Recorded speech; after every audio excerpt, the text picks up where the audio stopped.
masa lalu. Kakek Gatot Kaca dari jalur ayah, yakni Pandu Dewanata, berkonflik dengan kakeknya dari jalur ibu, yakni Prabu Tremboko. Selepas Prabu Tremboko wafat, tahta digantikan oleh putranya Prabu Arimba. Namun lagi-lagi Prabu Arimba terlibat konflik dengan ayah Gatot Kaca, Bratasena, sehingga menyebabkan Prabu Arimba sekarat dihantam pohon aren. Di detik-detik terakhir Arimba, adik-adiknya yakni Arimbi, Brajadenta, Brajamusti, Brajalamatan, Brajawikalpa dan Kalabendana berkumpul di dekat tubuhnya.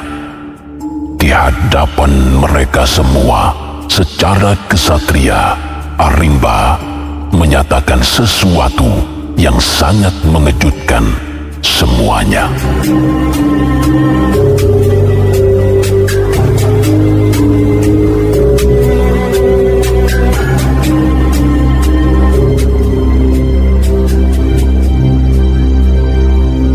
Adik-adikku semua, sudah menjadi kehendak dewata. Aku tidak bisa lagi menjadi Raja Pringgandani. Itu artinya tahta Pringgandani harus segera terisi kembali.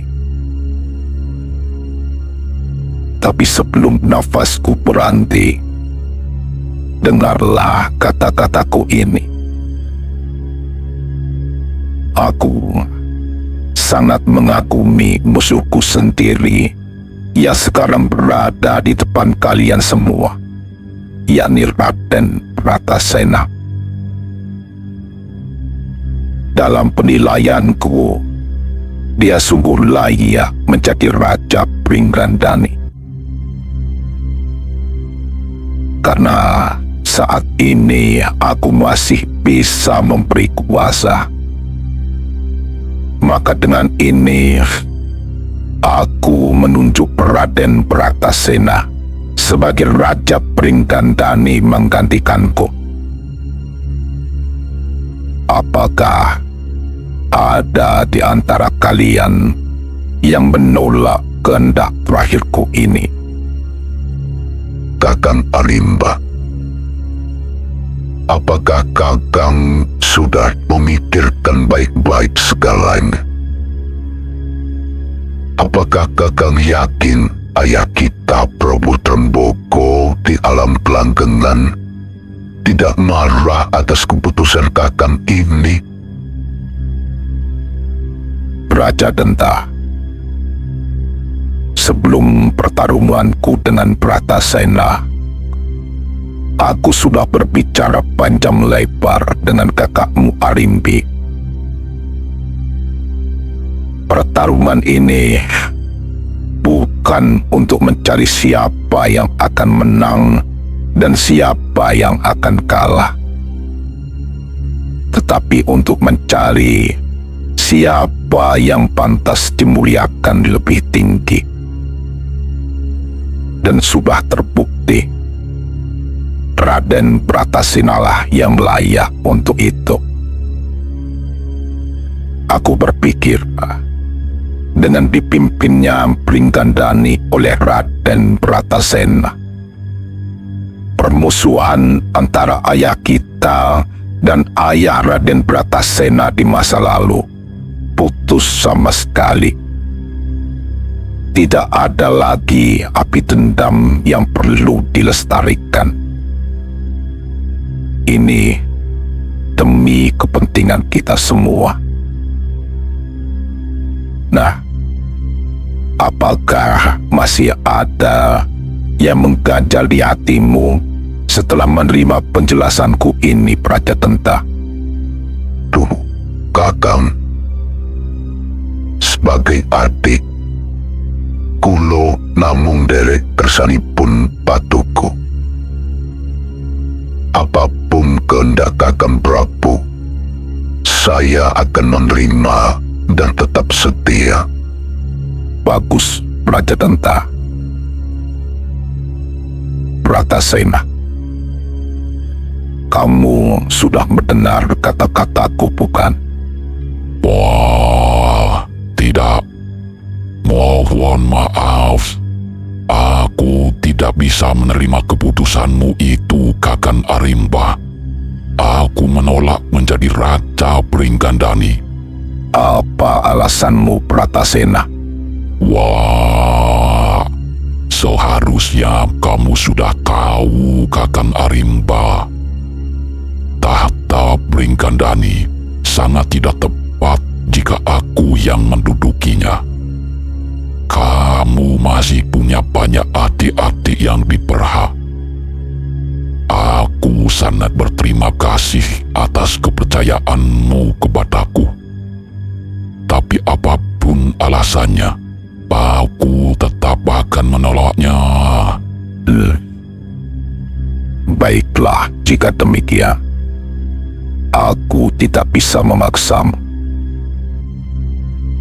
Begini, karena Raden Bratasena telah menolak penunjukanku, maka aku mengambil keputusan yang tidak boleh ditolak siapapun lagi. Tahta Pringgandani aku serahkan pada Arimbi. Dia akan menjadi Rani Pringgandani untuk sementara, sampai putranya dengan Raden Bratasena lahir. Kelak, jika sudah sampai waktunya, putranya itulah yang akan menjadi Raja Pringgandani. Namun, aku juga tidak ingin Arimbi berpisah dengan Bratasena karena harus memerintah Pringgandani. Dia tetap harus bersama suaminya dimanapun berada. Oleh karena itu, setelah Jumenengan Arimbi digelar, Arimbi harus diikhlaskan pergi mengikuti suaminya. Sementara pengelolaan kerajaan Pringgandani diserahkan pada Braja Denta yang saat ini menjadi Adipati Glagah Tinunu. Kalian semua harus lapang dada menerima keputusan ini. Dan sebelum nafasku benar-benar berhenti, aku katakan satu hal kepadamu, Bratasena. Karena kamu bertarung layaknya seekor reka atau serigala, maka sebutanmu yang lain adalah Werkodara atau Werkudara. Werka selain berarti serigala, dia juga merupakan simbol kekuatan, kehebatan, dan keberanian dalam beberapa tradisi masa lampau. Maka, gunakanlah juga nama pemberianku ini selama kamu hidup. Nah, adik-adikku semua, sekarang angkatlah sumpah di hadapanku untuk mengakhiri semua masalah yang terjadi pada ayah kita di masa lalu dan yang terjadi saat ini kepadaku. Angkatlah sumpah untuk tidak mendendam pada Bratasena dan hormatilah dia sebagai kakak, sebagaimana kalian menghormati aku selama ini. Ucapkanlah dengan tulus untuk mengiringi kepergianku bersama Sang Hyang Yamadipati.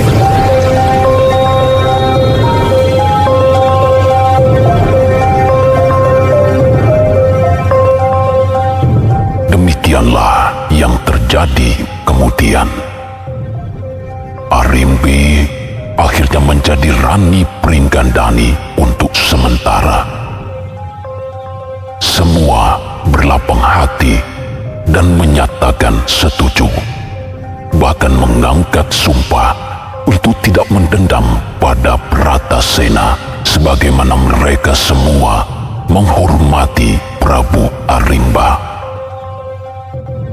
Diangkatnya Arimbi sebagai penguasa baru menandai bahwa keturunannya lah juga yang akan memimpin Pringgandani, bukan adik-adik maupun keturunannya.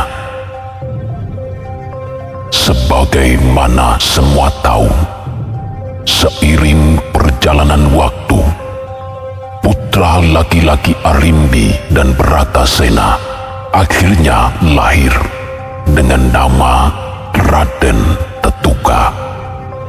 Karena memiliki gen raksasa, Tetuka memiliki taring yang sangat tajam untuk menggigit musuhnya secara buas.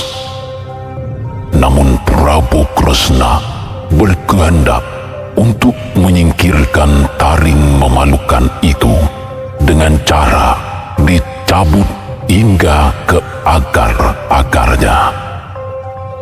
Dengan dicabutnya taring itu, lenyaplah juga sifat-sifat Tetuka yang mengerikan.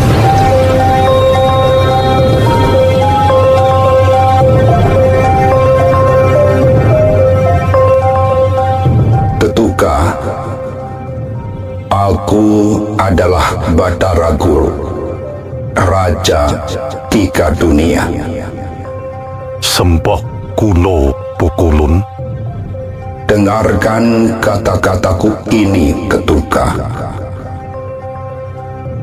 Karena kamu lahir dengan rambut yang sangat lebat, maka aku memberimu nama Gatot Kaca. Namun Gatot Kaca juga memiliki arti lain. Gatot artinya perkasa atau ulet. Kaca artinya cermin.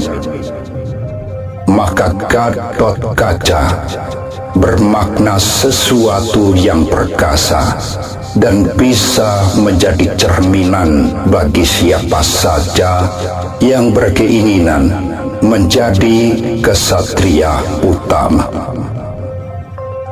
Oleh karena itu, Gatot Kaca, berusahalah sekuatnya untuk hidup seperti namamu. Meski demikian, hendaknya kamu tetap menjadi pribadi yang rendah hati, penuh cinta, dan rela berkorban bagi sesamamu penghuni Marcapada. Sendiko Pukulun.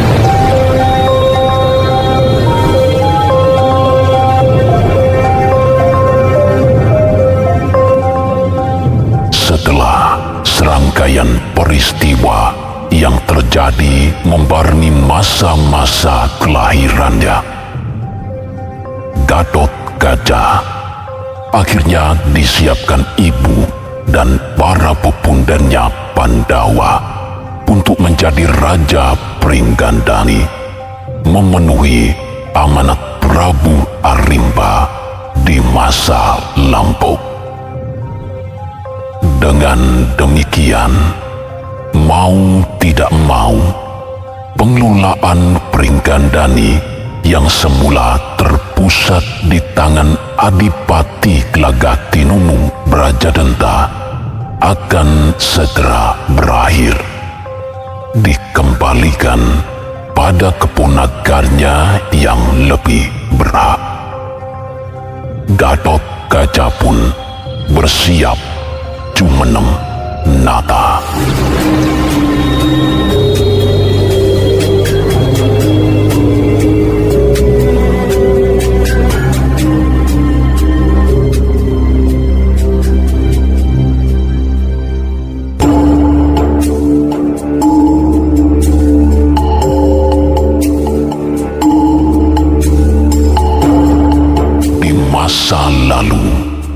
setelah kakaknya yang bernama Arimba menghembuskan nafas terakhir.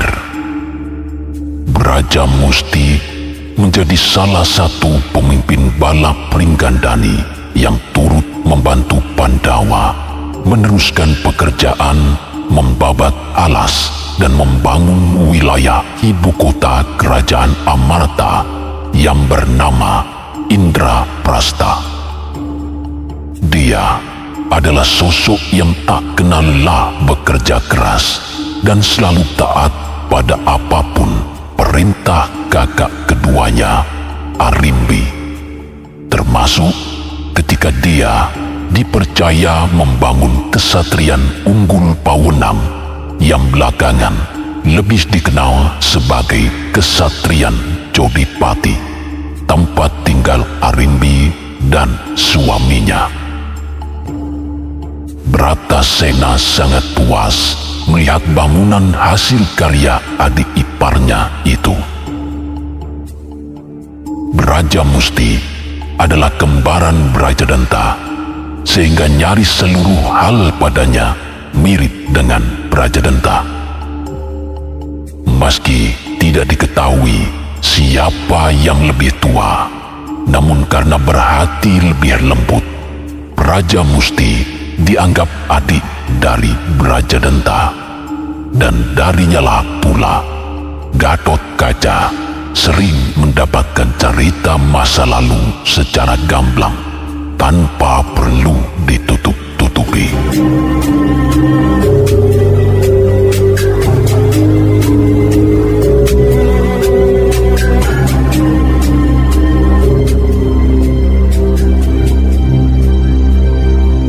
Jadi, dahulu Eyang Tremboko adalah murid dari Eyang Pandu Dewanata, Paman.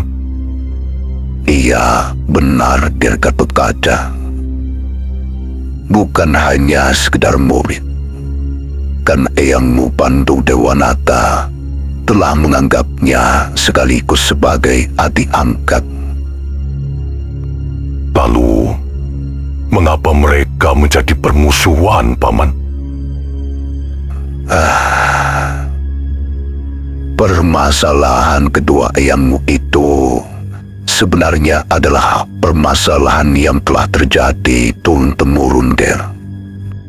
Bahkan sejak Pringgandani ini baru didirikan oleh leluhurmu Resi Kuramba melawan leluhurmu dari pihak ayah Resi Manumanasa, pendiri Pertapan Sapta Arga. Wah, demikian rupanya. Saya sungguh tidak menyangka, Paman Braja Musti. Sejarahnya pasti akan sangat panjang. Benar, Gir. Tidak akan ada habisnya jika aku ceritakan saat ini seluruhnya. Karenanya, pernikahan ibumu dan ayahmu yang lantas melahirkan kamu pastilah karena para dewa ikut campur menyelesaikan masalah tersebut. Meski harus ditebus dengan pengorbanan besar dari kakak ibumu, Prabu Arimba. Jika dia tidak mau menyerahkan nyawanya sebagai kurban melalui tangan ayahmu, aku sendiri tidak tahu sampai kapan permusuhan tersebut akan selesai. Paman Braja Musti, apakah permusuhan yang terjadi berlarut-larut itu akibat hasutan dan adu domba pihak lain? Salah satunya mungkin begitu, Ngir. Khususnya pada peristiwa Eyang Tremboko dan Pandu Dewonoto.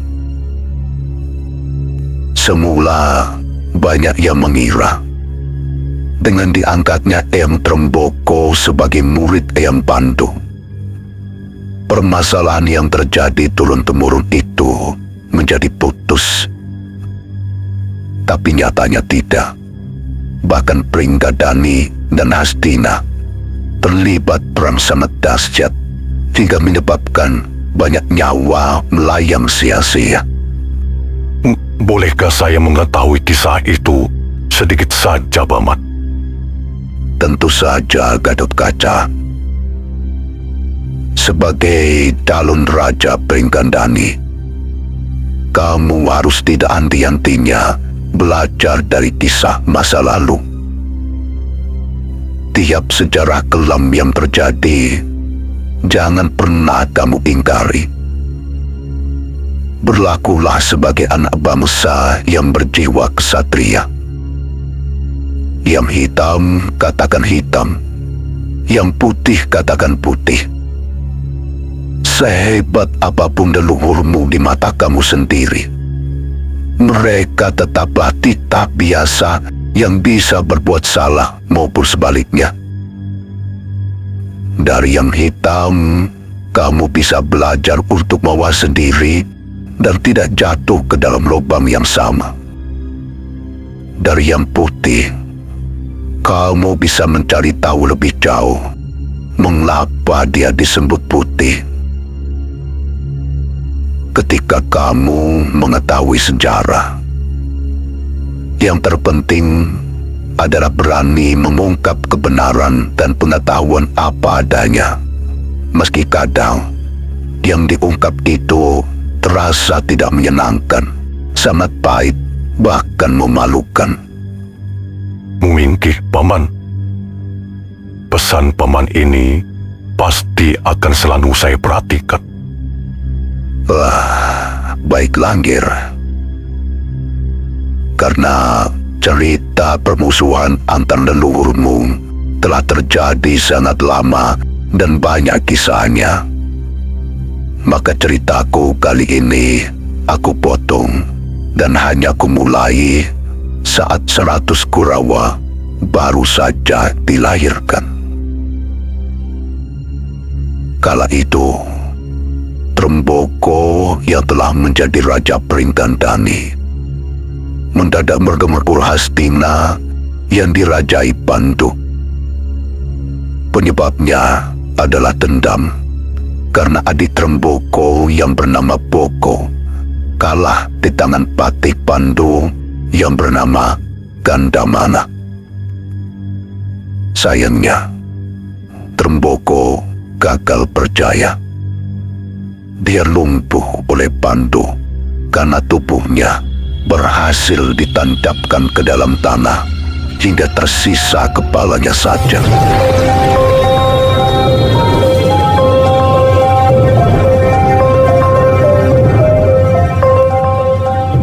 Duh, Prabu Pandu, saya mengaku kalah. Saya tidak menyangka Prabu Pandu memiliki ajian yang mampu membuat saya dalam keadaan seperti ini. Apa yang kamu lakukan adalah penyerbuan ke wilayah lain, Prabu Tremboko. Dan meski kamu sudah mengaku kalah, kamu sudah tahu apa artinya bukan? Saya tahu, Prabu Pandu. Saya tetap akan dihukum mati.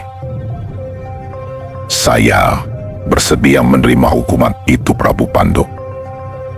Namun, sebelum saya mati, izinkan saya mengetahui lebih dahulu apa nama ajian yang baru saja digunakan untuk mengalahkan saya. Baiklah, aku turuti permintaanmu, Prabu Tremboko. Nama ajian itu adalah Aji Pemrupak Jagat. Nah, karena kamu sudah mengetahuinya, sekarang bersiaplah untuk mati. Baik, Prabu Pandu. Saya siapkan diri saya untuk menerima kematian. Sekaligus saya titipkan kedua anak saya yang baru saja lahir beberapa hari sebelum saya berangkat menyerang Hastina ini. Apa? Kamu baru saja memiliki anak? Benar, Prabu Pandu. Bahkan keduanya belum saya namai karena saya terlalu sibuk mempersiapkan penyerangan ini. Loh, Benar kata Adamu itu, Prabu Tremboko? Benar, Prabu Panto. Tuh, kenapa menjadi seperti ini? Prabu Tremboko, dengarlah. Sebelum kamu menyerang Hastina, aku juga baru saja memiliki putra.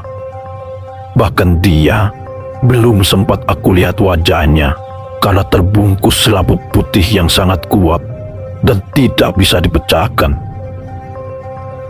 Meski demikian, aku telah memberinya nama Bima, dan saat ini dia diletakkan di hutan Mandala sana. Jika anakmu lahir lebih dahulu, maka dia hanya berusia lebih tua beberapa hari saja dari anakku Bima. Aku harus bagaimana sekarang? Jangan ragu, Gusti Prabu. Jika memang sudah menjadi aturan, tetap harus ditegakkan. Silakan bunuh saya, dan biarlah kedua anak saya yang baru saja lahir diterima menjadi anak Prabu Pandu juga. Jadi, karena mereka belum memiliki nama, silakan Prabu Pandu jugalah yang memberi mereka nama. Untuk diketahui, yang pertama adalah laki-laki, dan yang kedua adalah perempuan. Prabu Tremboko, baiklah. Nama anak laki-lakimu ku beri nama Arimba, dan anak keduamu yang perempuan ku beri nama Arimbi. Meski demikian, aku tidak mau mengangkat mereka menjadi anakku. Mengapa demikian, Gusti Prabu? Apakah Prabu Pandu malu memiliki anak asuh dari bangsa raksasa? Bukan itu, Prabu Tremboko. Sebab yang akan mengasuh dan membesarkan mereka adalah kamu sendiri. Maksud Gusti Prabu bagaimana? Atas belas kasihku kepadamu, kamu tidak akan aku jatuhi hukuman mati, Tremboko. Pulanglah dan rawatlah mereka baik-baik, karena kelak di penghujung akhir hidupmu, tahta Pringgandani akan berada di tangan mereka pula.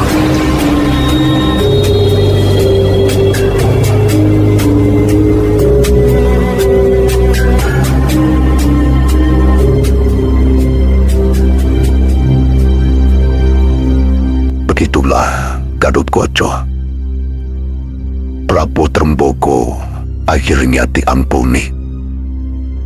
Selanjutnya, mereka bukan hanya menjadi guru dan murid, tetapi juga sahabat yang saling mengisi. Tapi bertahun-tahun kemudian, semuanya berubah.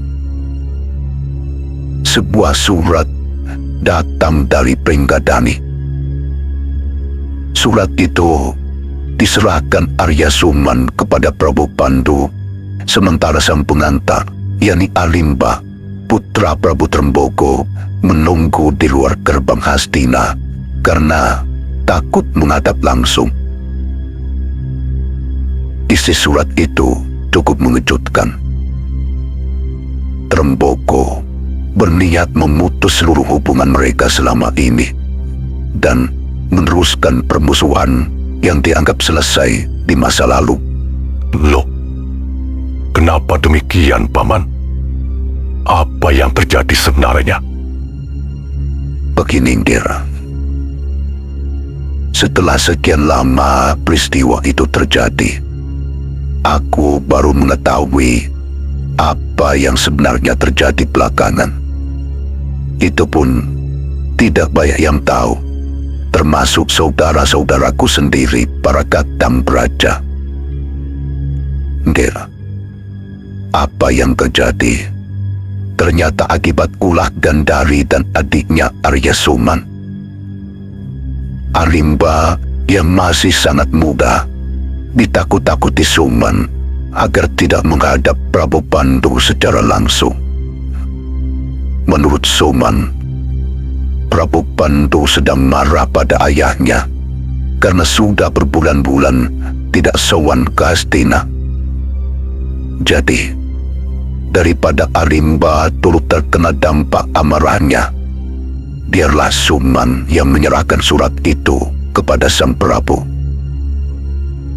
Arimba akhirnya menuruti hal tersebut dan tetap menunggu di gerbang Hastina.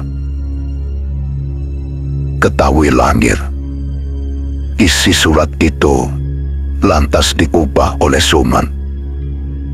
Yang tadinya berisi undangan syukuran atas kelahiran anaknya yang bernama Kalabendana, diubah menjadi pemutus persahabatan.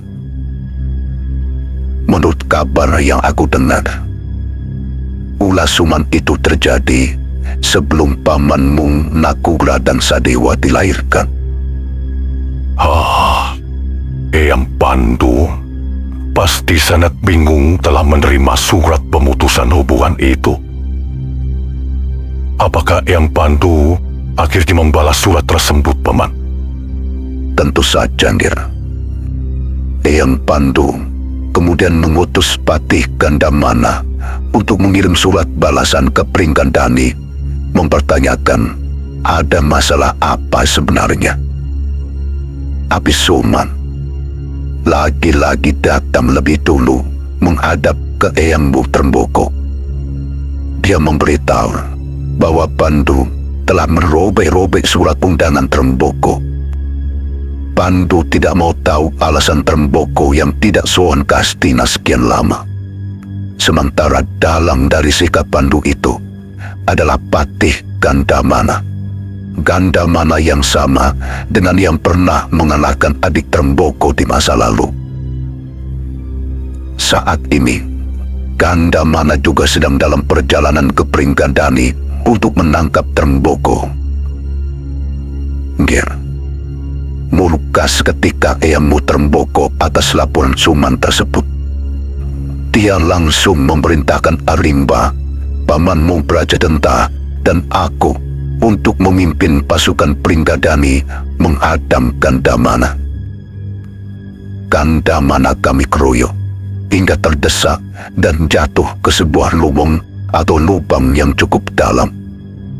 Lubang itu sangat beracun hingga dijuluki sumur upas. Begitu dia berada di dalam sumur, kami semua segera menjatuhkan berbagai bebatuan hingga lubang itu berubah menyerupai bukit batu. Setelah Gandamana dianggap tewas, kami pulang ke tempat masing-masing. Singkat cerita, karena Gandamana dikabarkan telah tewas dihabisi oleh orang-orang Pringgandani, Suman kemudian diangkat menjadi Patih Hastina oleh Eyangmu Pandu. Pengangkatan secepatnya itu dilakukan karena Hastina harus segera memiliki patih baru untuk menghadapi penyerangan lanjutan dari pihak Pringgandani. Tapi ternyata Gandamana belum tewas. Entah oleh bantuan siapa, Gandamana pulang ke Hastina di saat pelantikan Suman sebagai patih. Gandamana langsung menyeret Suman dan menghajarnya habis-habisan hingga cacat seperti sekarang ini. Kudengar Gandamana memperlakukan Suman seperti itu bukan sekedar karena terkena fitnah, tetapi juga karena istri Gandamana terpaksa mengakhiri hidupnya sendiri sebelum diruda paksa Suman. Namun sayangnya, di mata Eyangmu Pandu, perbuatan Gandamana yang menghajar Suman di depan raja dan para pejabat lainnya adalah perbuatan yang memalukan serta main hakim sendiri. Meski dia ternyata masih hidup, Gandamana tetap diberhentikan sebagai patih dan diusir dari bumi Hastina selamanya. Suman sendiri, meski telah dadap atas desakan Adipati Drestarastra dan istrinya Gandari, tetap diangkat sebagai Patih Hastina. Tapi Eyang Mupandu juga merasa perlu menghukum Suman karena perbuatannya. Nama Suman harus dirubah menjadi Sangkuni untuk dipermalukan selamanya, sebagai tanda bahwa dia dadap oleh Saka atau Dari, Uni atau ucapannya sendiri.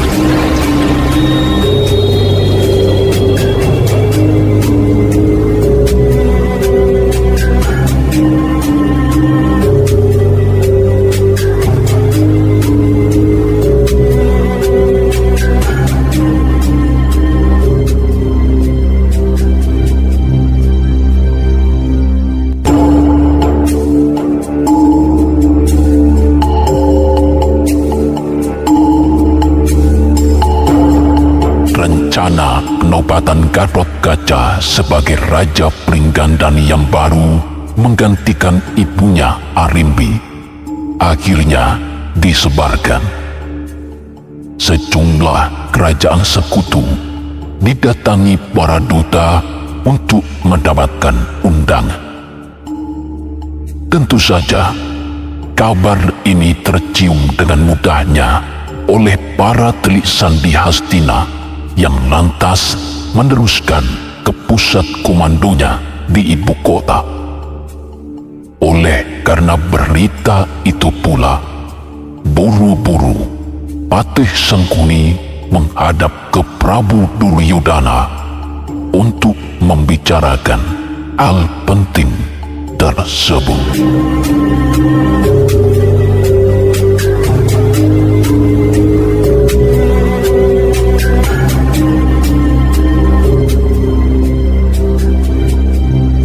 Jadi benar bahwa Gatot Kaca akan segera ditahtakan di Pringgandani, Paman Patih Sangkuni. Benar, Nger. Kabar yang saya dapatkan dari Trik Sandi sudah saya pastikan kebenarannya. Wah, itu pasti akan mempersulit keadaan kita ke depannya, Paman. Ketika Gatot Kaca cuma 600, harapan untuk menjadikan Pringgandani sebagai sekutu tentu tidak mungkin lagi. Ya, apa yang Paman katakan jauh-jauh hari akhirnya terbukti, Tong GR. Apakah Angger lupa bahwa pamanmu ini pernah menyarankan untuk segera membuat rencana terukur pada Pringgandani, mumpung Gatot Kaca kala itu masih bujang? Tapi Angger justru meremehkan saran paman sehingga waktu berjalan begitu cepat dan semuanya jadi terlambat seperti sekarang ini. Sekarang Pringgandani telah mengirim undangan ke berbagai wilayah sehubungan dengan acara penobatan Gatot Kaca sebagai raja baru di sana. Wah, iya, saya akui bahwa saya telah salah, Paman. Saya kurang jeli mengawati situasi. Tapi membiarkan Gatot Kaca cuma 600, pasti akan tambah repot lagi ke depannya, Paman. Itu pasti, Nger. Kita semua tahu seberapa hebat bala Pringgandani jika dikerahkan dalam pertempuran. Di bawah pimpinan Brajamusti sebagai panglima perang, mereka benar-benar ngecirisi dan tidak pernah takut mati. Wah, Paman, benarkah sudah tertutup segala cara untuk menghalangi penobatan Gatot Kaca secepatnya? Aduh, saya sendiri juga tidak tahu, Nger. Tapi sepertinya ada satu peluang kecil yang tetap perlu kita coba. Peluang apakah itu, Paman?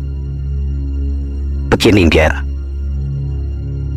Setelah Prabu Pandu tidak menjadi Raja Hastina, seharusnya Pringgandani tidak punya masalah lagi dengan kita.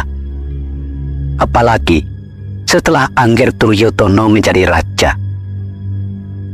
kalau memang mau mengungkit masa lalu, Pringgandani harusnya mengalihkan urusannya dengan para Pandawa di Amarta. Mereka lah para keturunan Pandu yang lebih bertanggung jawab daripada kita. Oh, iya. Oh, sekarang saya paham, Paman. Tidak salah saya terus mempertahankan jabatan Paman sebagai Patih Hastina hingga saat ini. Kecerdasan Paman memang tidak ada duanya. Lalu, apa yang perlu kita lakukan, Paman? Sejak Prabu Aritba gugur di tangan Bima, pengelolaan Pringgandani sementara waktu berada di tangan Adipati Glagatinunu Brajarenta. Dialah peluang kecil yang Paman maksud, Nger. Disebut kecil karena sebagai pengelola sementara, dia tidak punya hak menjalin kerjasama dengan wilayah mancanegara seperti kita. Keputusan besar semacam itu ada di tangan Rani Pringgandani saat ini, yakni Arimbi. Tapi mudah-mudahan kita bisa membuat Brajatentra keluar jalur, sehingga Pringgandani selanjutnya bisa menjadi sekutu kita. Wah, demikian rupanya, Paman. Oh, saya rasa untuk siasat sehebat itu, tidak ada satu orang pun yang bisa melakukannya di seluruh wilayah Hastina, kecuali hanya Paman sendiri.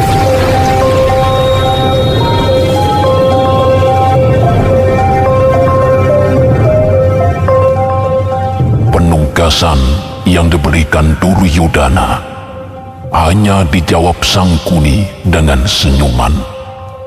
Setelah itu, dia pulang ke Kepatihan untuk memikirkan langkah apa yang harus dilakukan selanjutnya.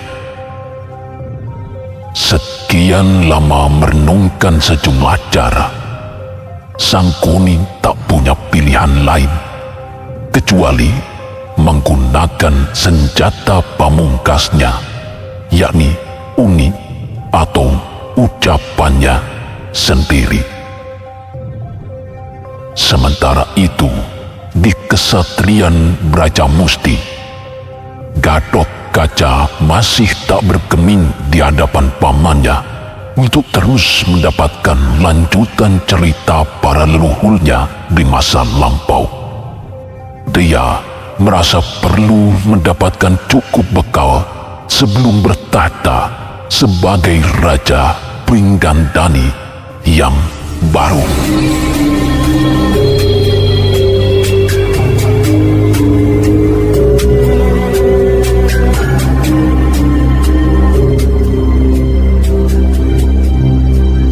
Begitulah Nger Gatotkaca. Sangkuni akhirnya menjadi Patih Hastina. Dan tentu saja masalah Pringgandani dan Hastina semakin tidak karu-karuan. Apalagi setelah Pandu justru mempercayakan penyelesaian masalah kepadanya. Maksud Paman Brajamusti bagaimana?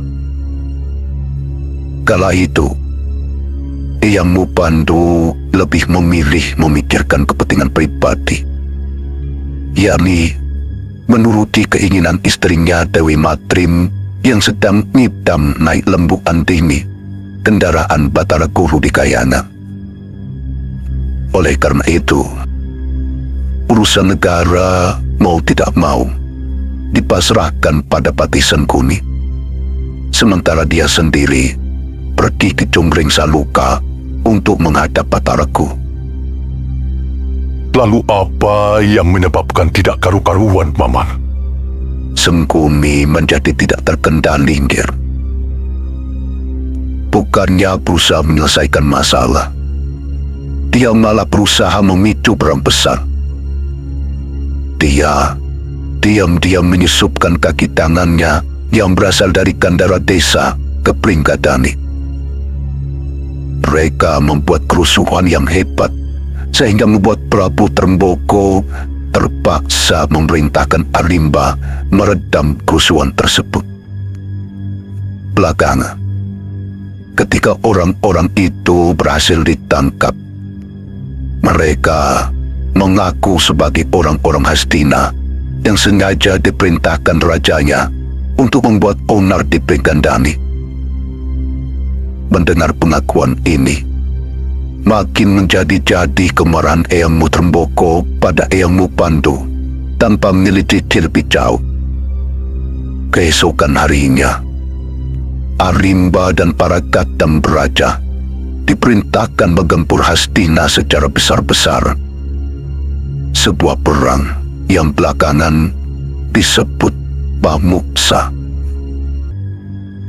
Ketika serbuan Pringgandani datang, Sangkuni justru melarang keras seluruh Kurawa ikut-ikutan.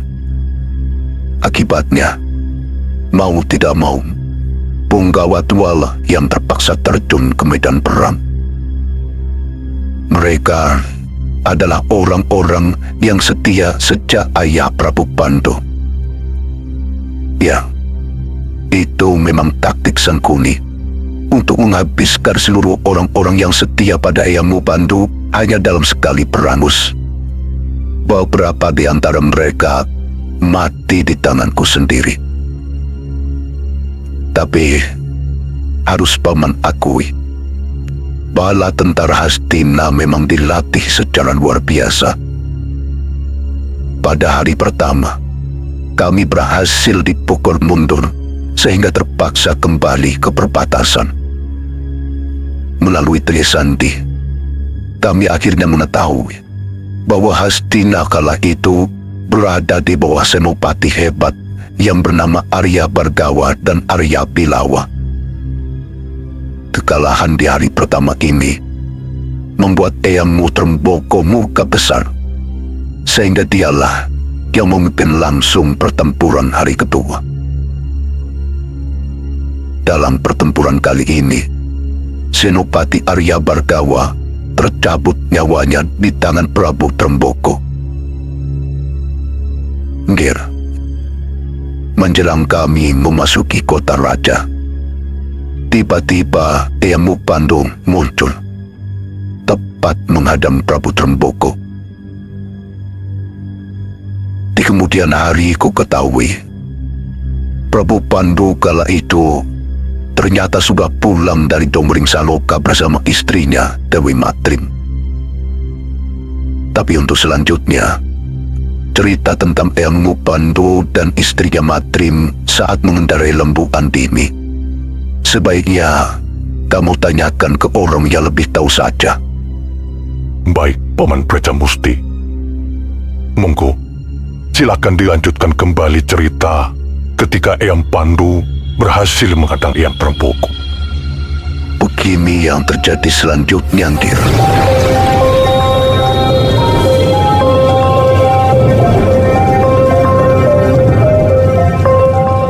Tremboko, aku tidak menyangka apa yang terjadi di masa lalu harus terulang lagi saat ini. Pengampunan yang aku berikan ternyata tidak membuatmu benar-benar bertobat. Bahkan putramu yang telah kuberi nama, kamu ajak untuk memerangiku. Pandu, ingatlah, sedikit pun aku tidak pernah meminta pengampunan. Kamu sendiri yang sukarela memberikannya di masa lalu. Kesalahanmu kali ini berlipat-lipat, Tremboko. Kamu telah berusaha membunuh Gandamana dan juga telah menewaskan punggawa-punggawa terbaikku kali ini.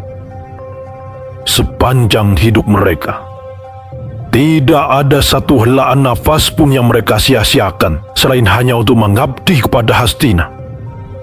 Karena itu, aku harus menuntut balas atas kematian mereka. Tidak perlu berpanjang-panjang, Pandu. Jika kali ini aku harus melawan guruku sendiri, maka demikianlah yang telah ditulis para dewata. Jika aku yang mati, anggaplah kamu sebagai guru yang mengantar murid ke Swarga Loka. Sebaliknya, jika kamu yang mati, anggap aku sebagai murid yang mengantar guruku sendiri menemui para dewata. Terserah kata-katamu, Tremboko. Tapi permintaanku hanya satu. Kita bertarung tanpa perlu melibatkan para prajurit laki. Ini masalah kita berdua. Unuslah pusakamu keris Kalanada. Biarlah dia menghadapi keris pusakaku Kiai Bulang Dengu.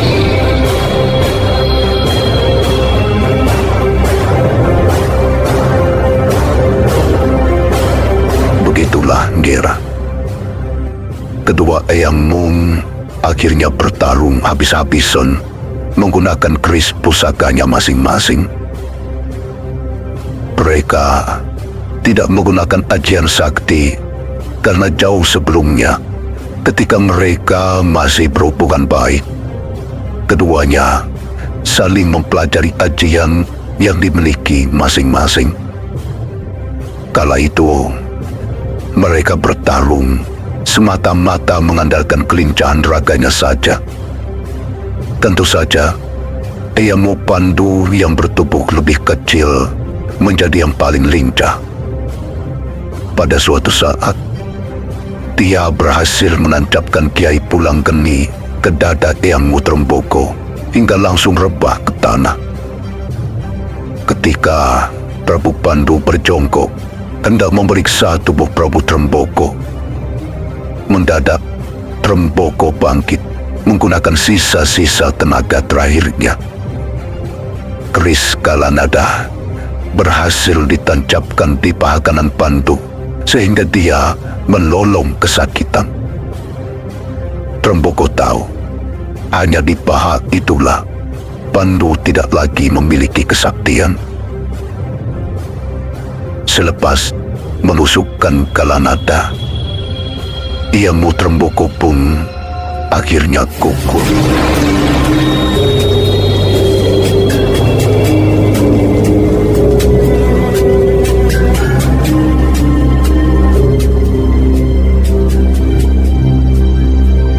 Ger Gatotkaca, kisah selanjutnya kamu sudah tahu bahwa karena luka itu pula lah Eyang Pandu akhirnya wafat di kemudian hari, yakni tidak lama setelah pamanmu Nakula Sadewa lahir dari Dewa Matrim. Kutukan Resi Kindama dan Rara Dremi di masa lalu akhirnya benar-benar terbukti. Keris Kalanada dan Pulang Geni kemudian diwariskan pada pamanmu Arjuna, karena dialah yang dianggap paling mampu merawat kedua pusaka tersebut. Ger Gatotkaca, sekian waktu setelah meninggalnya Eyang Pandu, Hastina akhirnya menjadi seperti sekarang ini. Duryudono menjadi raja, tapi sebenarnya yang berkuasa di Hastina adalah Sangkuni. Nah, setelah tiba waktumu menjadi Raja Pringgadani, berusahalah untuk selalu belajar dari apa yang terjadi di masa lalu. Hidup itu tidak ubahnya roda yang berputar. Apa yang terjadi di masa lalu pasti akan terjadi lagi di masa depan, meski hanya tampil dalam bentuk yang berbeda. Karena itu, tajamkan mata batinmu untuk mengamati segala perubahan di sekitar. Titeni segalanya terus-menerus tanpa pernah bosan. Karena dengan itu, kamu akan mendapatkan pengetahuan yang bisa membuatmu selalu mawas diri, mawas ruku, dan mawas roh songgir. Pesan Paman Brajamusti pasti akan saya camkan baik-baik selamanya.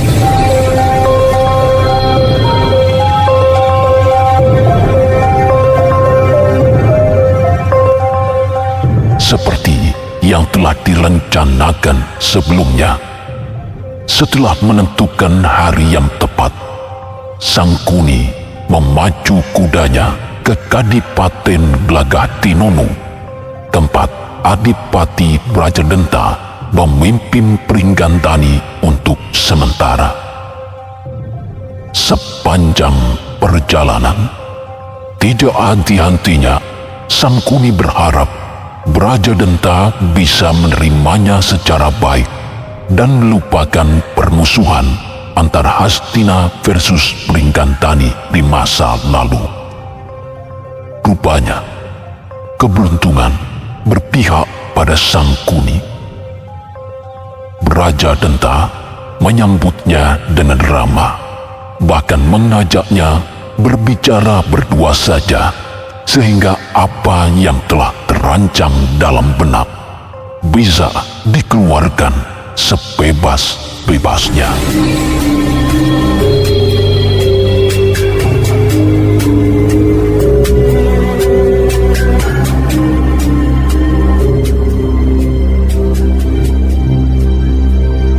Jadi, itu yang diharapkan Prabu Duryodana pada Sangkuni. Benar, Ger Adipati Brajadenta. Dengan diperbaikinya hubungan antara Hastina dan Pringgandani, mudah-mudahan segalanya menjadi baik. Pringgandani dan Hastina bisa saling bekerja sama untuk memperoleh hasil yang menguntungkan antara kedua belah pihak di kemudian hari. Begini, Paman. Paman Patih salah alamat jika kedatangan ke Kadipaten Blekatinunung dengan tujuan seperti itu. Saya bukan Raja Pringgandani. Saya hanya sedang bertugas mewakili kakak saya Arimbi yang kebetulan saat ini tinggal di Kesatrian Umbul Bawenang bersama suami dan putranya Gadotkada. Segala keputusan yang menyangkut urusan luar kerajaan, tetaplah kakak saya Arimbi yang memiliki wewenang. Saya benar-benar kagum dengan Angger Adipati. Menjalankan amanat dengan penuh tanggung jawab sekaligus rendah hati. Segala urusan negara, Angger kerjakan hingga teliti dan kesungguhan, sehingga betul-betul mengenal urusan Pringgandani luar dan dalam. Meski jabatan Angger bukan raja. Kalau boleh saya menilai, sesungguhnya Anggerlah pemimpin Pringgandani sejati, bukan Arimbi yang hanya sibuk mengurus suami dan anaknya saja. Angger telah mencurahkan segala tenaga dan pikiran untuk kepentingan rakyat, bukan untuk kepentingan pribadi. Apakah Angger sedikit pun tidak merasa bahwa ketidakadilan sedang terjadi pada diri Angger? Loh, kenapa Paman Patih berkata demikian? Saya dan semua beraja saudara saya telah menyetujui bahwa tahta Pringgandani adalah hak kakak saya Arimbi dan keturunannya.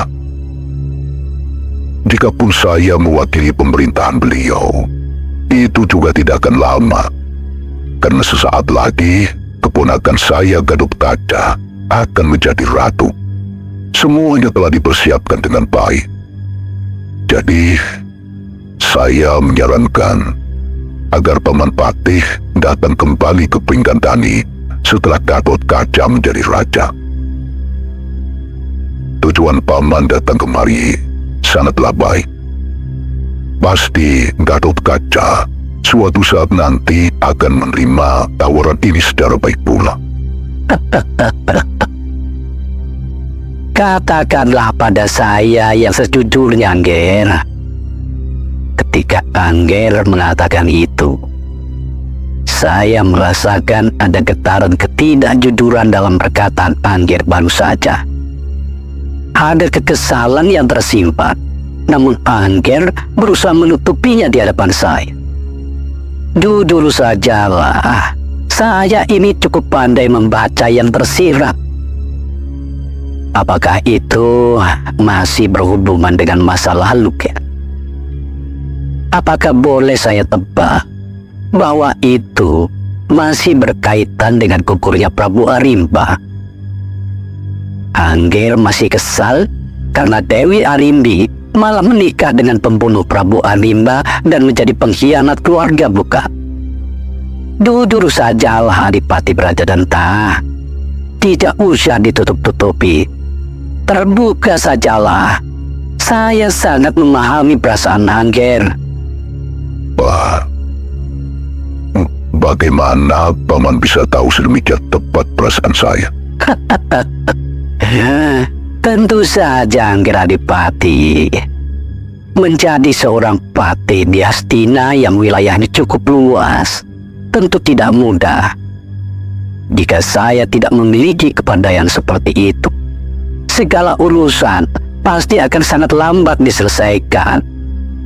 Prabu Duryodhana pasti sudah dari kemarin-kemarin memperhatikan saya sebagai patih. Wah, iya benar Paman. Saya memang menyimpan kekesalan yang demikian. Sebenarnya, kala itu saya ingin sekali menentang, tapi saya tidak enak hati. Seluruh Braja mendukung keputusan kakak saya Arimba, sehingga saya pasti kalah suara. Saya hanya akan jadi satu-satunya yang menentang. Apalah saya dengan kekuatan yang tidak seberapa. Loh. Itulah artinya saudara seperti kami-kami ini Adipati Brajadanta. Kita bisa saling membantu menemukan jalan keluar. Tidak ada kata terlambat jika Angger masih ingin memperbaikinya. Jangan merasa sendiri. Saya dan Hastina, khususnya Kurawa, akan membantu Angger habis-habisan jika ingin menjadi Raja Prigadani. Asalkan Angger sendiri memang punya niat kuat. Coba Angger renungkan. Dengan menjadikan Gatotkaca sebagai Raja Prigadani, bukankah Prigadani diam-diam sedang direbut Pandawa? Gatotkaca pastilah hanya akan menjadi boneka. Melalui Gatotkaca, Pandawa hanya segera meminjam tangan untuk mengobok-obok Prigadani kemudian hari.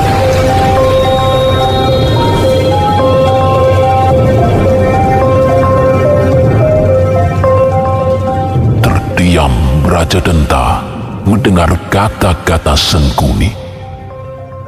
Tiba-tiba dia teringat sebuah ramalan dari masa lampau.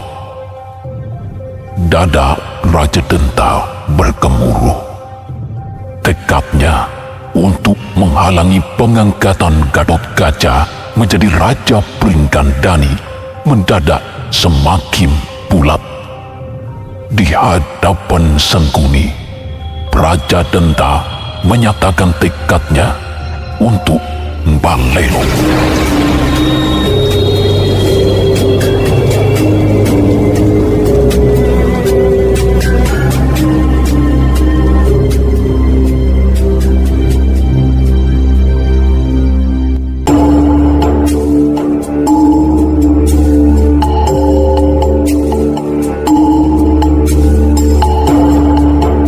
Menjelang penobatannya sebagai Raja Prigadani, orang tua dan pepundanya Pandawa kebingungan karena Gatotkaca justru tidak ditemukan keberadaannya.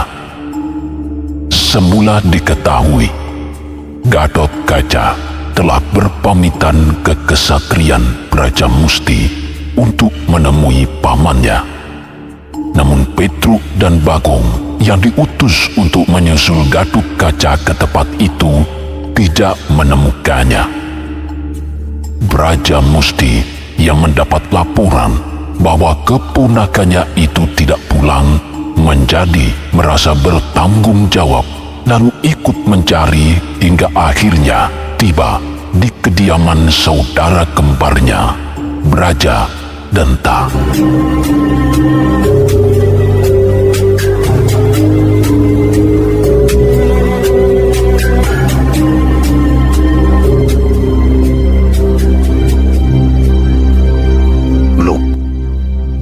Kaca sama sekali tidak datang ke Gelagah Tinunu ini, Kakang Brajadenta.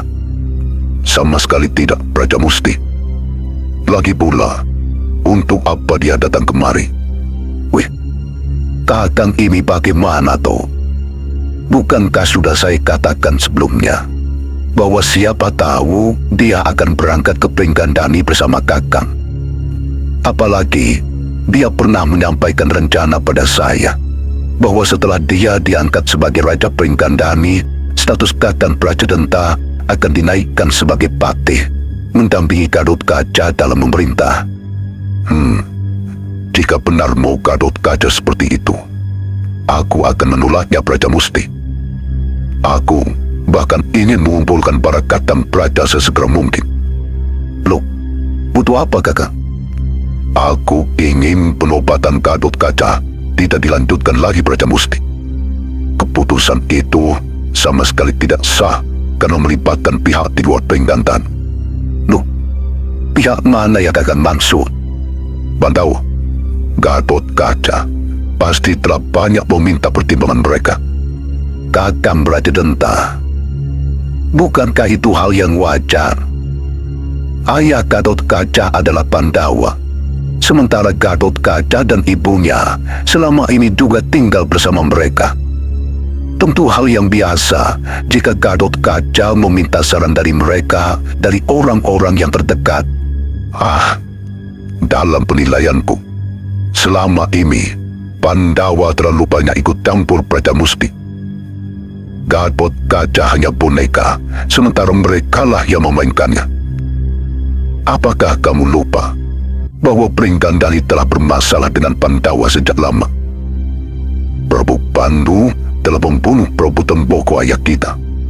Selanjutnya, Bratasena Yowerkutoro juga telah membunuh Prabu Alimba kakak pertama kita. Keluarga Braja harusnya membalas dendam, bukannya malah terus-terusan seperti kerbau yang dicocok hidung seperti sekarang ini. Ikut saja kemauan mereka, termasuk dalam hal pengangkatan Gatotkaca. Kakang Brajadenta, mengapa Kakang tiba-tiba berubah demikian cepat? Ada apa ini?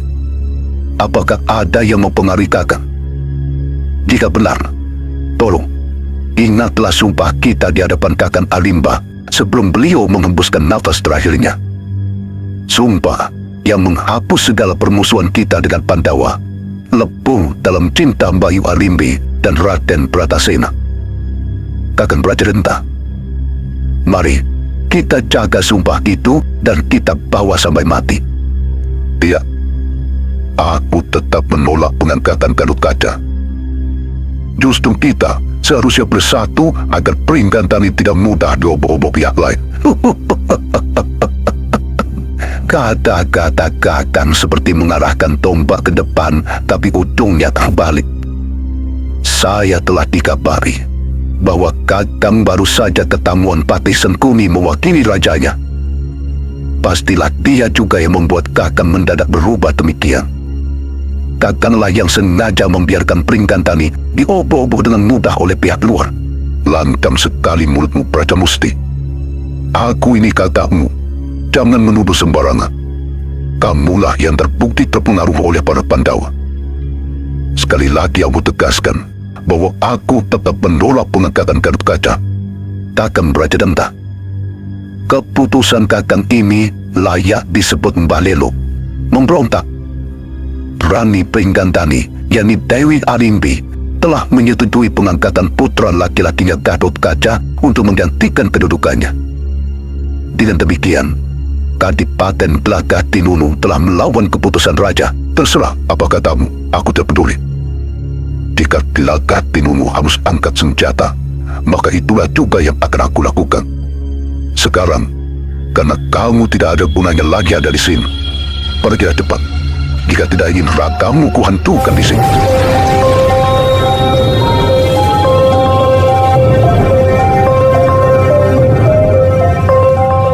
Braja Musti tidak habis pikir mengapa saudara kembar yang dianggapnya lebih tua itu begitu cepat berubah. Tanpa memberikan sembah, Braja Musti pun akhirnya pergi.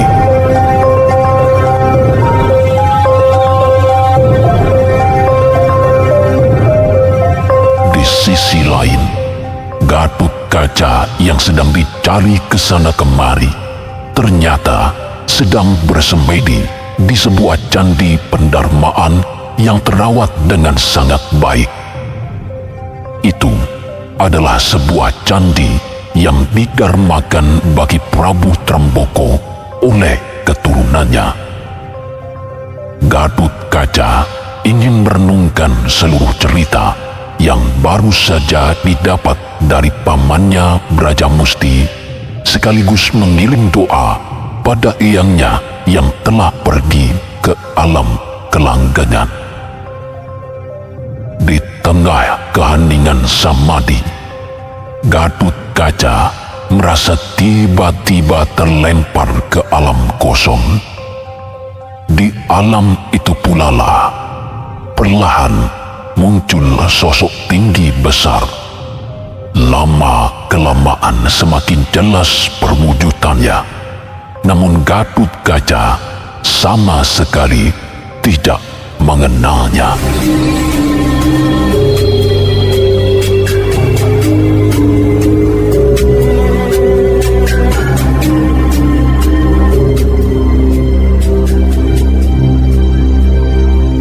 Nuwun sewu, panjenengan menika sinten? Pewujudan kados raja, tapi memiliki wajah seperti raksasa. Der, akulah eyangmu yang baru saja kamu siarai. Akulah wujud halus Prabu Tremboko Swargi. Duh, nuwun pangapunten Eyang Prabu Tremboko. Ingkang wayah tidak mengerti. Semoga Eyang meluberkan samudra pangaksami kepada saya. Terimalah juga sembah bekti saya, sembah bekti ibu, dan Popo Werkudul. Tak tompo sembah bekti mungkir. Juga sembah bekti Popo lan ibumu. Ya, tidak apa-apa, Ger. Ia mengerti karena kamu belum pernah bertemu dan melihat Eyang. Terus terang saja, Eyang senang dan bangga karena Arimbi telah memiliki putra sepertimu, Gatut Kaca. Sungguh, Eyang bersyukur karena punya keturunan yang bagus, gagah, dan tahu unggah-ungguh. Tidak seperti umumnya tindak tanduk golongan para raksasa. Melihatmu saat ini mengingatkan Eyang ini pada eyangmu Prabu Pandhu Dewanata Swargi. Untuk itulah Eyang menemuimu, menyampaikan sesuatu yang perlu kamu ketahui. Ger, seluruh yang diceritakan pamanmu Brajamusti itu benar. Namun ada hal yang sepertinya sengaja disembunyikan olehnya darimu. Tentang apakah itu, Eyang? Mengapa beliau harus menutup-nutupinya dari saya? Sebab itu berhubungan dengan apa yang akan segera terjadi. Apalagi terkait dengan dirinya sendiri. Ketahuilah, Mir Gatut Kaca, dahulu ketika hubungan eyangmu ini dengan eyangmu Pandhu Dewanata sangat baik, kami saling berbagi ajian. Salah satunya kesaktian yang sungguh luar biasa dan tidak mudah untuk didapatkan. Ajian itu semula terletak di paha eyangmu Pandhu. Namun ajian itu kemudian diberikan kepada eyangmu ini, sehingga paha Eyang Pandu menjadi lemah dan kosong. Sayangnya, setelah diberikan, kedua paha eyangmu ini tidak sanggup menyimpannya, sehingga dia justru muncul kembali, namun dalam wujud bayi raksasa kembar. Keduanya lantas Eyang anggap sebagai putra dan membesarkannya. Mereka juga Eyang beri nama Braja Denta dan Braja Musti. Seperti kamu tahu, mereka kini adalah pamanmu sendiri. Tapi ketahuilah, saat kamu naik ke atas tahta Pringgantani, akhir hidup mereka akan segera datang. Mereka tidak akan pernah kamu jumpai lagi dalam bentuk wujud nyata. Tuh, Eyang. Kalau tebusan saya di wisuda sebagai Raja Pringgantani begitu besar dan mahal, saya sebaiknya tidak usah menjadi Raja Pringgantani. Bagaimanapun, Paman Braja Denta dan Braja Musti adalah paman yang saya sayangi, hormati dan banggakan. Saya tidak bisa membayangkan menjalani tugas-tugas sebagai Raja Pringgantani tanpa kedua susuk tersebut, Eyang. Gatotkaca, kamu tidak bisa mengelak dari pasti. Pasti harus terjadi. Kalaupun kamu menolak menjadi Raja Pringgantani, Braja Denta dan Braja Musti tetap akan mati. Jika sudah demikian, bukankah mati sekarang atau besok sama saja? Lihatlah rakyat Pringgantani yang telah menunggu sekian lama adanya raja baru. Mereka menunggu dipimpin oleh seorang raja yang lebih cakap, berbudi laksono sepertimu. Braja Musti telah menceritakan banyak hal kepadamu. Belajarlah dari cerita-cerita itu. Petiklah yang terjadi di masa lalu dari berbagai sisi, termasuk yang pernah terjadi pada diri eyangmu ini. Jangan mudah percaya pada hasutan dari siapapun, meski dari pihak yang kamu anggap sepuh dan hormati. Sekarang, segeralah pulang ke Pringgantani. Para sesepuh, keluarga dan rakyat sudah berdatangan untuk menyaksikan wisudamu sebagai Raja Pringgantani yang baru. Ngestu akan dawo, nyuwun tambahin berkah pangestu, Eyang. Pangestuku panyemili ngger putuku Gatotkaca.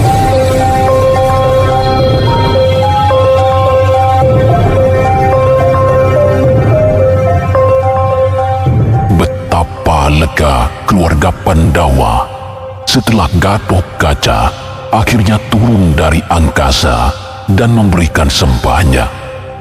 Dia segera meminta maaf atas keterlambatannya.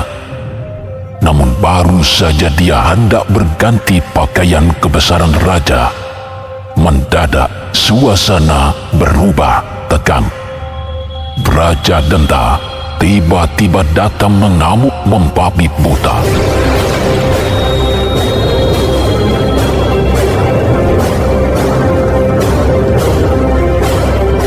Braja Musti tertegun melihat kelakuan saudara kembarnya itu. Rupanya, dia benar-benar datang untuk melawan keputusan. Belum sempat Braja Musti menghadang langkah Braja Denta, tiba-tiba Arimbi telah merapal japa mantra, berubah ke wujud aslinya sebagai raksasa, melompat tepat di hadapan Braja Denta. Di hadapan Arimbi, Raja Denta memaki-maki memanaskan telinga.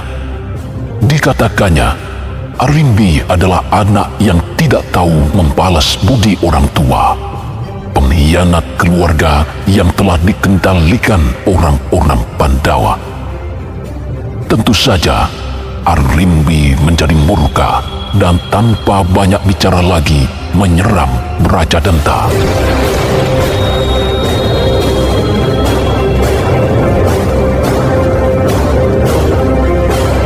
Pertarungan kedua kakak beradik pun terjadilah. Adu kesaktian yang dilakukan menggetarkan sekelilingnya. Tidak ada yang berani memisahkan mereka, karena bagaimanapun juga itu urusan keluarga.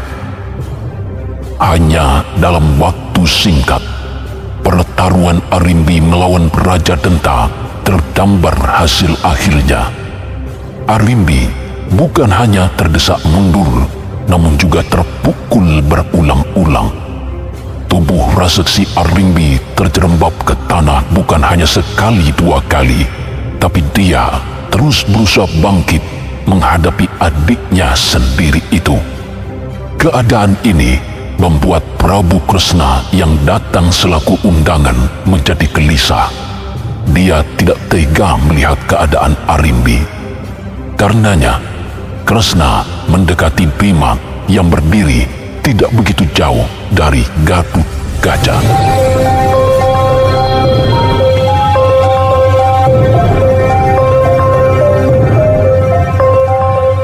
Werkudara, sebagai suami, apakah kamu tidak kasihan melihat istrimu bertarung seperti itu? Apakah kamu tidak ingin membantunya?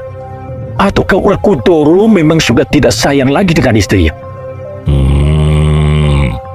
Kalau sayang tetap sayang. Bagaimanapun Arimbi adalah istri saya dan ibu dari anak saya Gatut Kaca.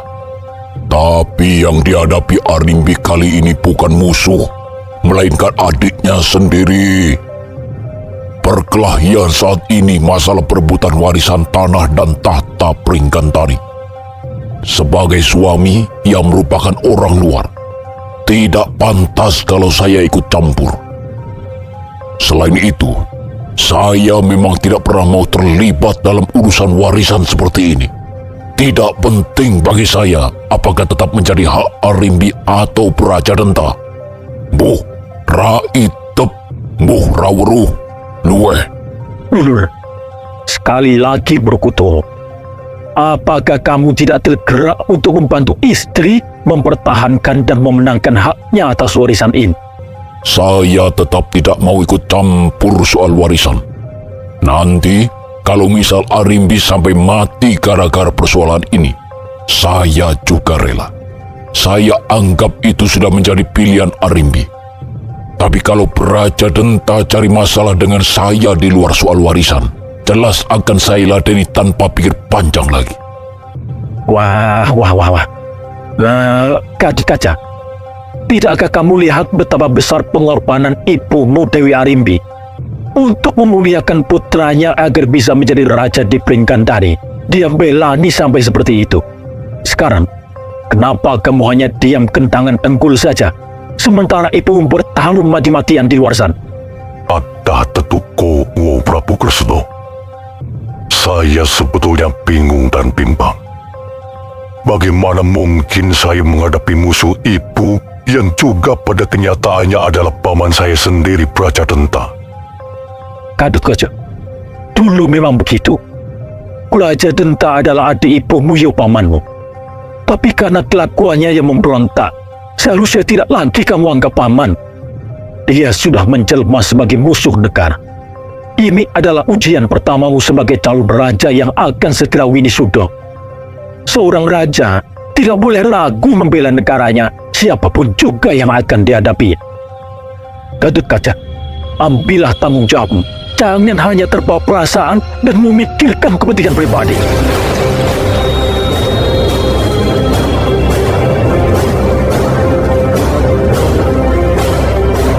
Tersentak Gatot Kaca mendengar kata-kata Prabu Kresna yang serasa menghujam tajam ke seluruh jeruannya. Dia merasa tertampar dan bangkit rasa kesatrianya. Tanpa pamit, Gatot Kaca segera melesat menuju medan pertarungan. Melihat ibunya berkali-kali terpental oleh serangan Praja Denta, Gatot Kaca langsung menerjang dari arah belakang. Praja Denta tersungkur di tanah. Kesempatan itu digunakan Arimbi untuk mundur menjauh, sementara Gatot Kaca mengambil alih posisinya sambil menyembah ke arah Praja Denta.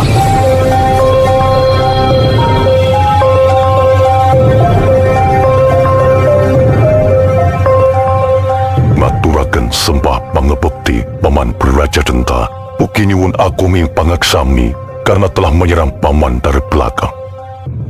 Semua saya lakukan karena tidak sampai hati melihat ibu kesakitan berkali-kali oleh serangan Paman.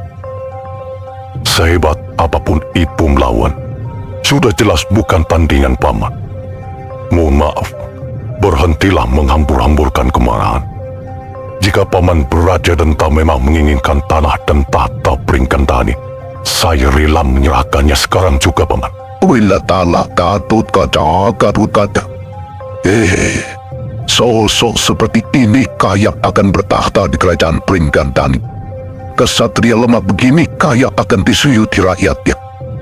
Belum keluar setetes pun keringat, belum babak belur kulitnya, tapi sudah menyerah. Gatot Kaca, aku, Adipati Praja Denta, tidak sudi menerima belas kasihan dari bocah sing tulung hilang pupuk lempuyawi.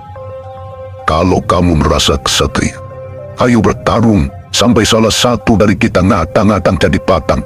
Mari kita buktikan siapa yang paling pantas menjadi raja di Pringgandani. Kalau kamu takut dan memilih menjadi pengecut, segera bunuh dirilah di depan pamanmu ini. Biar semua melihat bahwa calon rajanya tidak lebih dari seorang pecundang. Lawan aku, Gatot Kaca, ku pecahkan dadamu jadi dua. Iya.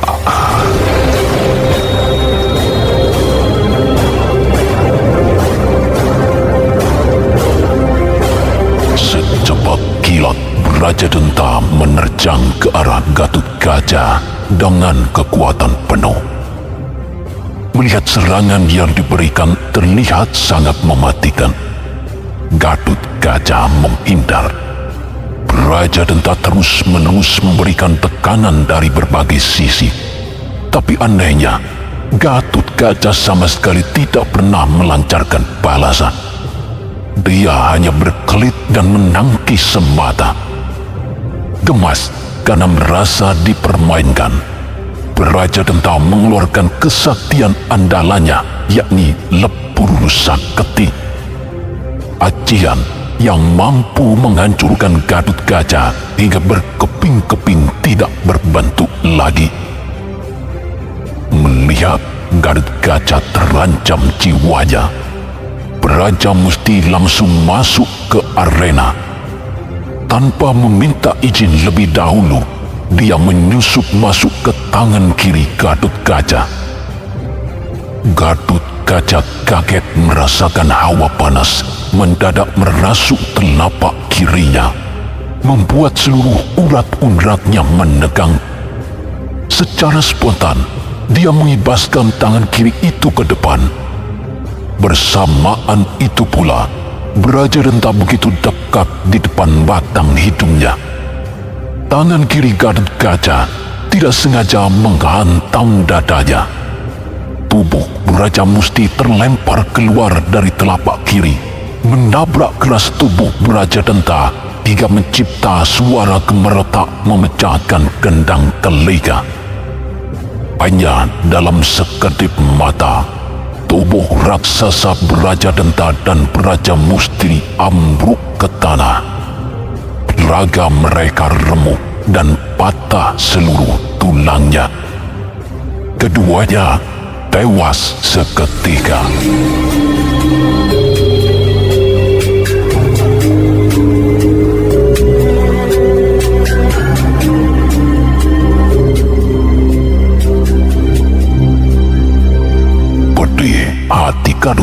raja melihat kedua paman yang disayanginya kini menjadi jasad tanpa nafas. Tidak terasa, pelan-pelan air matanya mengalir membasah pipi. Sama sekali tidak peduli lagi bahwa dirinya adalah calon raja. Gatut Kaca terus tenggelam dalam duka, sampai-sampai tidak menyadari bahwa di hadapannya kini telah berdiri Sukma, kedua pamannya, Raja Denta dan Raja Musti.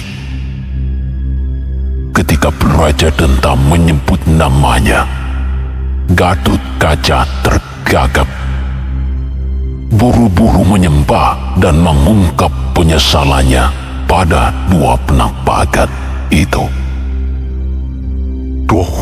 Paman Raja Denta dan Paman Raja Musti, maafkan saya yang telah membuat semuanya ini terjadi. Sayalah penyebab paman berdua akhirnya gugur.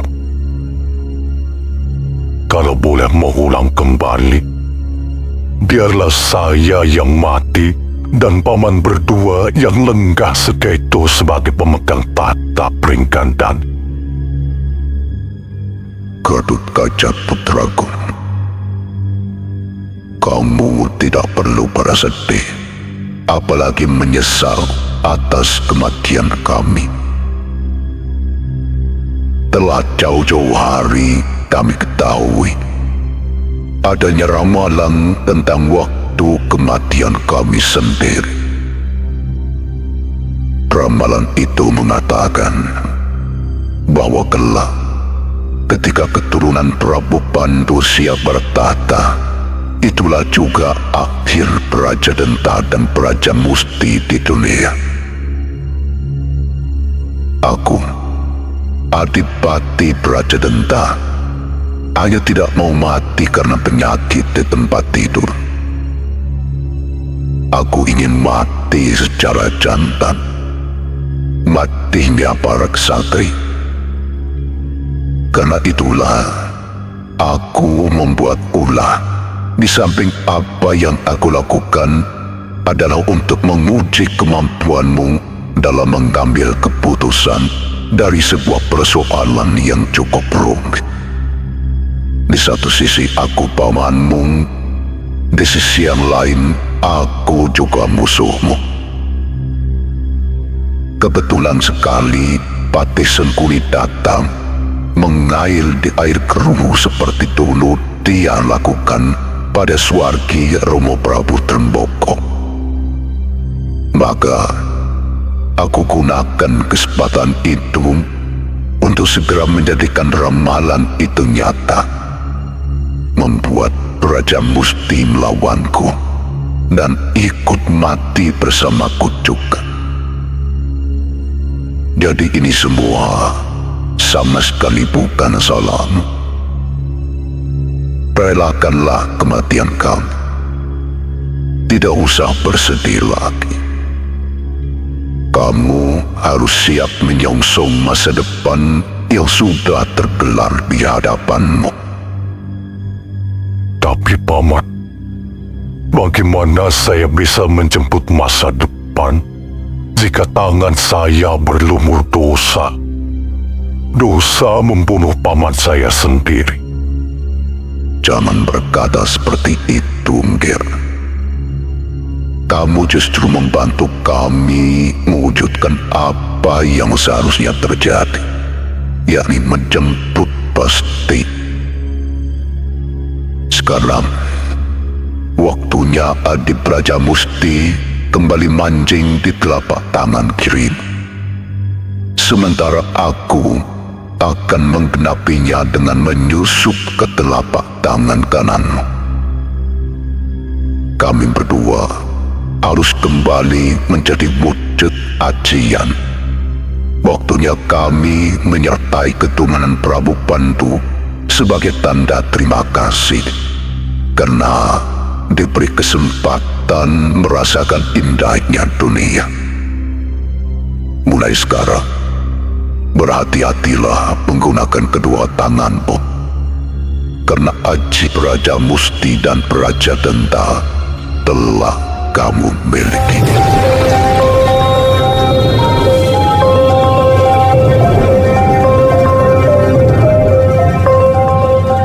Belum sempat Gatotkaca berbicara lebih jauh, Suksma Braja Denta dan Braja Musti melesat masuk ke tangan kanan dan kirinya.